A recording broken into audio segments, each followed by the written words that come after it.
अब सबसे बड़ी बात यह है कि अब जो सबसे अच्छे संस्मरण हमें सुना सकती है वो वसुधा कनुप्रिया जी।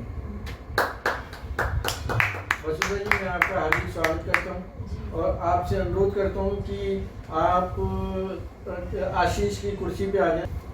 मैं सीमा साहब को बधाई देती हूँ फिर से जन्मदिन की। और जी, और मैं पहली बार हल्के की नशिस्त में मैं गई थी, प्रेस क्लब में वो कार्यक्रम था और वहाँ गई तो बहुत ही अच्छे अशार सुनने को मिले मुझे। तो ज़ाहिर है मेरा रुझान हो गया उस तरफ कि भाई जब इनका अगला कार्यक्रम होगा तब भी मैं जाना चाहूँगी। और काफ़ी बार मैंने कोशिश की कि हल्के की नशिस्त में जाऊँ और धीरे धीरे मैंने जो मेरी अपनी ऑब्जर्वेशन है, कोई बहुत महान वो व्यक्ति नहीं हूँ मैं, लेकिन जो मेरी अपनी समझ और ऑब्जर्वेशन थी और मैंने काफ़ी लोगों को, काफ़ी उस्ताद शायरों को भी जाना है, देखा है, तो मैंने ये समझ आया मुझे, मैंने आज भी लिखा था बर्थडे की पोस्ट में कि बहुत सारे उस्ताद शायर होंगे, बहुत से शायर हैं, यहाँ भी सब शायर बैठे हुए हैं।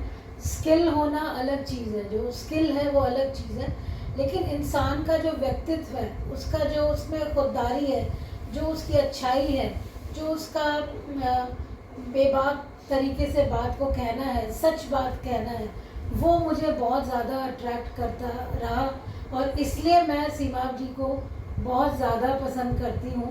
और अक्सर जब हम मिलते हैं, हम पर्पल पेन के कार्यक्रमों में भी आपको बुलाया है और आप हमेशा आए हैं, तो मुझसे बहुत सारे लोगों ने ये कहा कि क्या आपने इनको अपना उस्ताद बना लिया है।